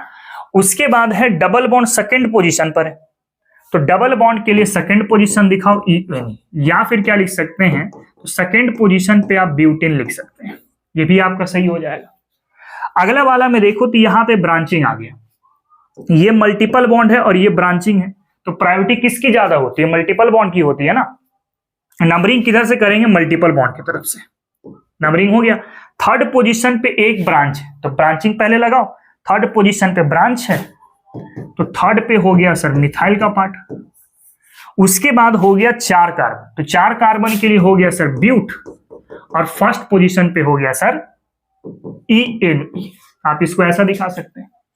सिमिलरली अगर अगले वाले एग्जांपल को देखें, यहां पे इसका अगर देखो तो फिर से यहां पे देखो ये सबस्टिट्यूएंट हो गया और ये मल्टीपल बॉन्ड हो गया। मल्टीपल बॉन्ड की प्रायोरिटी ज्यादा होती है सबस्टिट्यूएंट से, तो नंबरिंग किधर से करेंगे? जिधर से मल्टीपल बॉन्ड कनेक्ट है। अब थर्ड पोजीशन पे ब्रांचिंग है, तो पहले ब्रांचिंग को दिखाते हैं, तो थर्ड पे हो गया सर मिथाइल का पार्ट। वर्ड रूट कितने कार्बन का है? तो 5 कार्बन का है, तो 5 के लिए क्या होगा सर पेंट, और फर्स्ट पोजीशन पे हो गया ENA। तो इस तरीके से बेटा हम लोग एल्कीन का IUPAC नोमेनक्लेचर सोचते हैं, ठीक है। सो कॉपी करो, फिर आगे हम लोग डिस्कस करते हैं। नेक्स्ट अगर हम लोग डिस्कस कर ले यहाँ पे, वो है आपके पास अल्काइन। तो अल्काइन के केस में भी IUPAC का फॉर्मेट आप देखो क्या है। सबसे पहले आपको क्या दिखाना है? Branching, branching with locant, with locant, ठीक। इसके बाद दिखाना है हमारे पास अल्क नंबर, और लास्ट में हम लोग क्या दिखाएंगे? तो YNE, क्यों? क्योंकि सर ये भी अनसैचुरेटेड है कि नहीं। तो ये वाला है आपके पास सेकेंडरी प्रीफिक्स, ये क्या है आपके पास? This is a word root, word root, और ये वाला क्या है आपके पास? तो प्राइमरी सफिक्स है। क्या बेटा? Primary suffix. आप देख सकते हो यहाँ पे फॉर्मेट जो हमने बताया था, उस फॉर्मेट पे आप देख सकते हैं। फॉर्मेट किधर है? हाँ देखो, तो फॉर्मेट में अगर आप देखेंगे यहाँ पे, तो देखो ये ब्रांचिंग हो गया, सेकेंडरी प्रीफिक्स, वर्ड रूट हो गया, और प्राइमरी सफिक्स क्या हो गया आपके पास? ट्रिपल बॉन्ड वाला हो गया। तो उसी तरीके से हम यहाँ पे भी लिख दिए हैं कि सर ब्रांचिंग हो गया, सेकेंडरी प्रीफिक्स, उसके बाद वर्ड रूट, और लास्ट वाला क्या हो गया? तो प्राइमरी सफिक्स हो गया। इसी के आधार पे हम लोग अल्काइन का नोमेनक्लेचर करते हैं। जैसे इस वाले केस में अगर आप देखेंगे तो कोई भी ब्रांचिंग अवेलेबल नहीं है, तो ब्रांचिंग नहीं है तो इसकी बात मत सोचो। फिर अल्क नंबर देखो, कितने कार्बन है बेटा? 2 कार्बन, तो 2 कार्बन के लिए हो गया इथ, और लास्ट में लगा देंगे YNE, तो आपका नोमेनक्लेचर रेडी हो जाएगा। अगला वाला देखें, यहाँ पे हमारे पास फिर से ब्रांचिंग नहीं है, लेकिन अल्क नंबर है कितना? 3 का, तो 3 के लिए बोलेंगे सर प्रॉप, और लास्ट में जोड़ देंगे YNE, तो प्रोपाइन हो जाएगा। फिर अगले वाले में देखें, अच्छा मल्टीपल बॉन्ड की तरफ से नंबरिंग करते हैं, कर लो। 4 कार्बन हो गया तो बोल देंगे सर ब्यूट, और फर्स्ट पोजीशन पे हो गया YNE, या आप लिख सकते हैं इसको 1 ब्यूटाइन, या फिर आप इसको लिख सकते हैं डायरेक्ट ब्यूटाइन, आप इसको ये भी लिख सकते हैं। फिर अगले वाले में देखें, यहाँ पे इधर से नंबरिंग करो 1 2 3 और 4। नीचे से भी करोगे तो बात बराबर ही पड़ेगा, तो कोई दिक्कत नहीं होने वाला। फिर से ब्रांचिंग नहीं है, लेकिन अल्क नंबर कितना है 4 कार्बन का, तो 4 कार्बन के लिए मैं दे दूंगा ब्यूट, और सेकंड पोजीशन पे दिया गया है सर वही, देख सकते हो सेकंड पोजीशन पे ट्रिपल बॉन्ड है। या फिर इसको क्या लिख सकते हैं, तो सेकंड पोजीशन पर ब्यूटाइन लिख सकते हैं, ये भी आप सोच लीजिए। अगला वाला अगर आप एग्जांपल नोटिस करें यहाँ पे, इस वाले में सर एक बार ब्रांचिंग आ चुका है। देखो ब्रांचिंग या फिर सब्स्टिट्यूएंट और ये मल्टीपल बॉन्ड है। मल्टीपल बॉन्ड की प्रायोरिटी क्या होती है, ज्यादा, यानी नंबरिंग किधर से होगा, जिधर से मल्टीपल बॉन्ड कनेक्ट होगा। यानी ये हो गया 1, ये हो गया 2, ये हो गया 3 और ये हो गया 4। सेकंड पर क्या है, थर्ड पर क्या है, मिथाइल का पार्ट है, तो क्या बोलेंगे, थर्ड पर हो गया सर मिथाइल। 4 कार्बन के लिए क्या बोलेंगे, ब्यूट, और फर्स्ट पोजीशन पे हो गया YN। ठीक है, तो इस तरीके से बेटा हम लोग अल्काइन का IUPAC नोमेनक्लेचर करते हैं। पहले इसको कॉपी करो, फिर हाइड्रोकार्बन डेरिवेटिव्स का हम लोग नोमेनक्लेचर करने की कोशिश करेंगे। नेक्स्ट जो है हमारे पास वो है IUPAC name of hydrocarbon derivatives. Hydrocarbon derivatives का मतलब ये है कि वैसे कंपाउंड जो हाइड्रोकार्बन से ड्राइव होते हैं, जैसे हेलो एल्केन की बात करते हैं, तो हेलो एल्केन में क्या होगा कि सर एल्केन से आपने हाइड्रोजन को हटाया और वहां पे हैलोजन ग्रुप को कनेक्ट कर दिया, तो हेलो एल्केन बन गया। ठीक है, तो बेसिकली ये जो कंपाउंड होगा उसकी डेरिवेशन कहां से होगी, तो सर हाइड्रोकार्बन से होगी, है ना। मतलब आप ऐसा कह सकते हैं, जैसे अगर मान लेते हैं कि ये हाइड्रोकार्बन है, इससे आपने कोई भी हाइड्रोजन को हटाया और एक जेड ग्रुप को कनेक्ट कर दिया, तो आपके पास क्या हो जाएगा, दिस इज अ हाइड्रोकार्बन, और यहां पर आप जेड ले लीजिए। जेड आपके पास कैसा बिहेव कर रहा है, तो फंक्शनल ग्रुप की तरह, और ये जो होगा आपके पास this is a word root. कैसा होगा बेटा, वर्ड रूट होगा, या फिर इसी को आप कह लीजिएगा अल्क नंबर। क्या बोल लीजिएगा, अल्क नंबर कह लीजिए। अब इसी का एक छोटा सा एग्जाम्पल मैं उठाता हूं, जैसे अल्काइल हैलाइड या फिर हेलो एल्केन का। तो अगर हम लोग इसका IUPAC देखें, क्या देखें बेटा, IUPAC देखें, तो हम लोग यूज कर रहे हैं सबसे पहले हेलो, उसके बाद होगा सर अल्क नंबर, और उसके बाद होगा सर ANE, क्योंकि ये सैचुरेटेड का पार्ट है। अब हेलो ये हमेशा आपका सेकेंडरी प्रीफिक्स की तरह काम करेगा। दैट मींस हैलोजन जो होते हैं वो always behaves as a branching या फिर सब्स्टिट्यूएंट। ठीक है, इसकी प्रायोरिटी बहुत कम होती है, इसलिए हम लोग हमेशा इसको प्रीफिक्स के तौर पे यूज करते हैं। वो आगे और डिटेल में डिस्कस करेंगे जैसे जैसे आप बढ़ते जाओगे आगे। अल्क नंबर को बेटा क्या बोलेंगे हम लोग, this is a word root. क्या बोलेंगे इसको, वर्ड रूट बोलेंगे। और ANE को हम लोग क्या बोलेंगे, this is a single bond. और जो आपका क्या बनेगा, तो जो आपका ये क्या बनने वाला है, this is a primary suffix बनने वाला है। क्या बनने वाला है, प्राइमरी सफिक्स बनने वाला है। यानी जब आप हेलो एल्केन का नोमेनक्लेचर तैयार करेंगे ना, तो पहले हैलोजन एक्सप्लेन करेंगे, फिर अल्क नंबर एक्सप्लेन करेंगे, और लास्ट में प्राइमरी सफिक्स को एक्सप्लेन करेंगे। चलो देखो किस तरीके से काम होता है। जैसे इसमें हैलोजन क्या है, Br, तो हैलोजन की जगह पे आप लिखेंगे Br का ब्रोमो। क्या लिखेंगे, ब्रोमो लिखेंगे, पहला पार्ट हो गया। उसके बाद है बेटा अल्क नंबर। अल्क नंबर कितने कार्बन का है, 1 का, तो बोल लेंगे सर मिथ, और लास्ट में सिंपल लगा देंगे ANE, तो नाम होगा ब्रोमोमीथेन। डायरेक्ट आसान है। इसके बाद इस वाले केस में अगर आप नोटिस करें तो इसमें क्लोरीन हैलोजन है, पहले हेलो को एक्सप्लेन करो, तो हैलोजन के लिए हो गया सर क्लोरो, 2 कार्बन के लिए हो गया इथ, और लास्ट में लगा देंगे ANE, तो क्लोरोइथेन हो जाएगा। उसी तरीके से यहां पे नंबरिंग करो, पहले 1, ये हो गया 2 और ये हो गया 3। तो क्लोरीन का पोजीशन क्या है, सेकंड, लोकेंट के साथ दिखाओ, सेकंड पर क्या था सर, तो क्लोरो था। 3 कार्बन के लिए हो गया प्रोप, और लास्ट में लगा देंगे ANE, तो 2 क्लोरोप्रोपेन इसका नोमेनक्लेचर हो जाएगा। अगला वाला देखें हम लोग यहाँ पे, अगला वाला अगर आप नोटिस करो यहाँ पे, तो यहां से आप नंबरिंग कर लो, 1, ये हो गया 2 और ये हो गया 3। सेकेंड पोजीशन पे क्लोरीन भी है और सेकेंड पोजीशन पे मिथाइल भी है। तो क्लोरीन का पहला वर्ड क्या होता है, C, और मिथाइल का पहला वर्ड क्या होता है, M। अल्फाबेट में पहले C आता है, तो C को पहले लिखेंगे, M को बाद में लिखेंगे। तो सेकेंड पर हो गया सर आपके पास क्लोरीन, यानी 2 क्लोरो हो गया। सेकेंड पर ही आपके पास है मिथाइल, तो मिथाइल लिख दिए। 3 कार्बन के लिए हो गया प्रोप, और लास्ट में लगा देंगे ANE, तो इसका नाम हो जाएगा correct IUPAC nomenclature. Now again आप नोटिस करेंगे, अगेन आप नोटिस करें इस वाले पर नंबरिंग यहां से कर लो, 1, ये हो गया 2, ये हो गया 3। अब फर्स्ट पोजीशन पे आयोडीन है और सेकेंड पोजीशन पे मिथाइल का पार्ट है। आपको पता है कि आई अल्फाबेट में पहले आता है और एम बाद में आता है। एबीसीडी पढ़ के देख लेना। तो हम लोग लिख लिए फर्स्ट पोजीशन पर क्या, आयोडो, सेकेंड पोजीशन पर क्या हो गया बेटा, मिथाइल। ये ब्रांचिंग हो गया दोनों का दोनों। फिर आगे देखो, वर्ड रूट में देखें तो 3 कार्बन है, तो 3 कार्बन के लिए हो गया सर प्रॉप, और लास्ट में लगा देंगे ANE, कहानी खत्म हो जाएगा।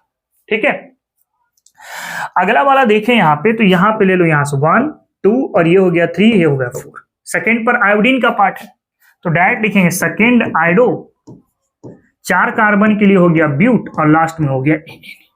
ठीक है, तो इसमें जो आपको ध्यान देना है वो ये ध्यान देना है कि सर जो हेलो है ये हमेशा सेकेंडरी प्रीफिक्स की तरह काम करेगा, मतलब ये हमेशा ब्रांचिंग की तरह ही काम करेगा। ठीक है, पहले इसको कॉपी करो, फिर और कुछ एग्जांपल देखते हैं। नेक्स्ट अगर हम लोग डिस्कस करें यहाँ पे बेटा अल्कोहल का, अल्कोहल का किस तरीके से करोगे, तो इसके लिए हम लोग IUPAC लेके सोचेंगे। IUPAC में सबसे पहले तो आपको ब्रांचिंग देखना है, ब्रांचिंग या फिर आप सब्स्टिट्यूएंट भी आप इसको कहोगे ना, विथ लोकेंट, लोकेंट को भी रखना है। उसके बाद आपको देना है अल्क नंबर, है ना, और लास्ट में आपको रखना है AN या फिर EN या फिर होगा आपके पास YN, और लास्ट में आप जोड़ोगे OL। क्या जोड़ेंगे, OL। क्या क्या चीजें हैं इसके अंदर, ये तो हो गया सर आपका सेकेंडरी प्रीफिक्स, मतलब ये ब्रांचिंग का पार्ट हो गया, अल्फाबेटिकल ऑर्डर फॉलो करेंगे हम लोग। फिर है आपके पास वर्ड रूट यानी कि alk number, this is a word root. इसके बाद हो गया आपके पास प्राइमरी, प्राइमरी सफिक्स हो गया, और लास्ट में हो गया आपके पास सेकेंडरी, लास्ट में हो गया आपके पास सेकेंडरी सफिक्स, और सेकेंडरी सफिक्स हमेशा मेन फंक्शनल ग्रुप होता है। ये क्या हो गया आपके पास, मेन फंक्शनल ग्रुप हो गया।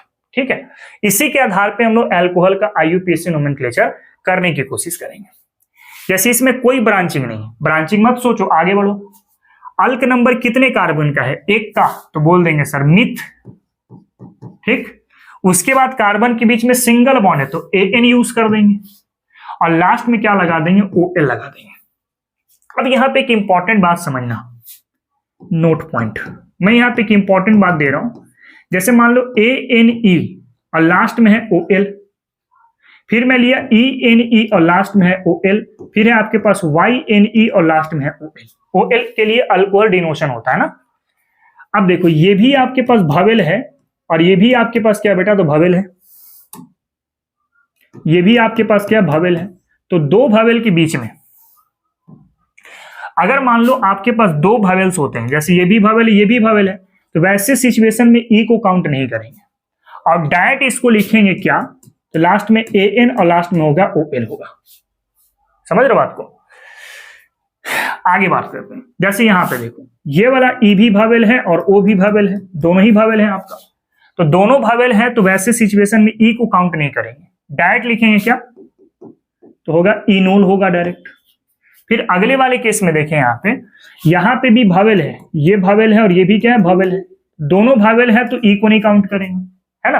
तो आपके पास YN के साथ OL डायरेक्ट हो जाएगा, तो YNOL हो जाएगा। तो सिंपल, अगर 2 भावेल एक साथ आएंगे ना, तो एक जो प्राइमरी सफिक्स वाला पार्ट का है वो E हट जाएगा आपका। ठीक है, और भी देखेंगे इसके बारे में डिटेल में और धीरे धीरे आगे बढ़ते चलेंगे। देखो आपके पास इसमें कोई ब्रांचिंग नहीं है, ब्रांचिंग नहीं है, डायरेक्ट अल्क नंबर है। अल्क नंबर कितने कार्बन का, 2 कार्बन का, तो बोलेंगे सर इथ, सिंगल बॉन्ड है तो AN, और लास्ट में क्या हो गया, तो OL हो गया। अच्छा, ANE से E हट जाएगा, क्यों, क्योंकि E और O दोनों भावेल्स हैं, एक भावेल रहेगा दूसरा भावेल हट जाएगा। कौन सा भावेल हटेगा, तो प्राइमरी सफिक्स का भावेल हट जाएगा और सेकेंडरी सफिक्स का भावेल रहेगा आपका।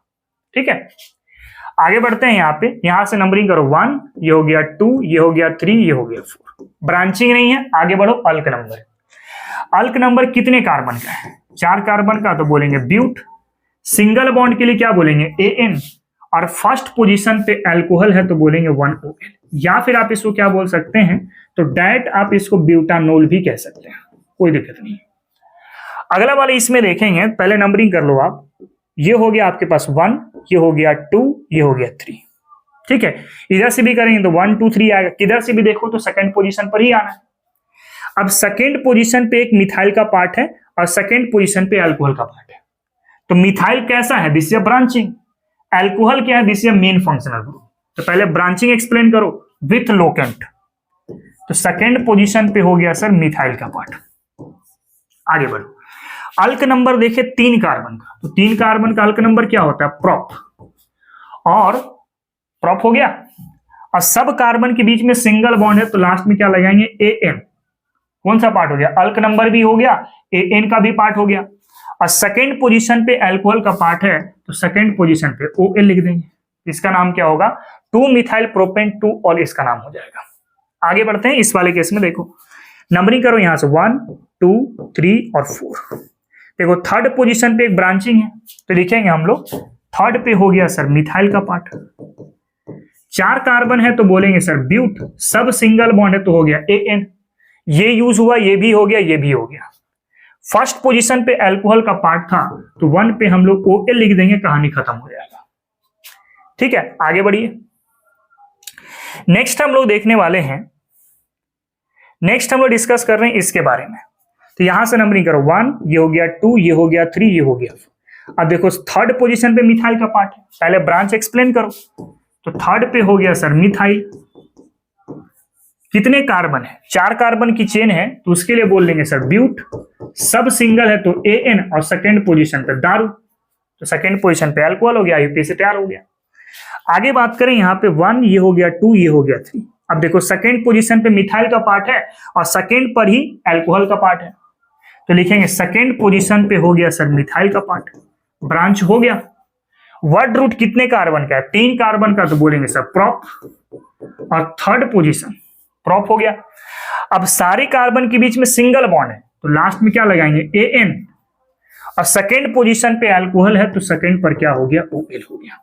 ठीक है, इस तरीके से हम लोग IUPAC का बेसिक सा नोमेनक्लेचर डिस्कस करते हैं। तो पहले आप इसको जरा कॉपी करो, इसके बाद कुछ और इंपॉर्टेंट चीज अल्कोहल के साथ देखते हैं हम लोग। नेक्स्ट अगर हम लोग डिस्कस करें यहां पर, देखो एक इंपॉर्टेंट पॉइंट है नोट पॉइंट पर, क्या कहता है जरा समझना बात को। कहता है हमारे पास if more than 1 OH group are present, अगर एक से ज्यादा OH ग्रुप प्रेजेंट होता है तो 2 OH ग्रुप के लिए हम टर्म लगाएंगे डाइओल। क्या लगाएंगे, डाइओल। 2 OH है तो 2H के लिए क्या बोलेंगे, डाइओल, और कॉमन नेम इसका बोलेंगे ग्लाइकोल। अगर मान लो 3 OH होता है तो इसके लिए ट्राइओल बोलेंगे, और इसका कॉमन नेम होगा बेटा ग्लिसरॉल। क्या होगा, ग्लिसरॉल होगा। फिर 4 OH होगा तो इसके लिए हम टर्म क्या यूज करेंगे, टेट्रोल का यूज करेंगे। कैसे होगा आओ जरा एग्जांपल से समझते हैं।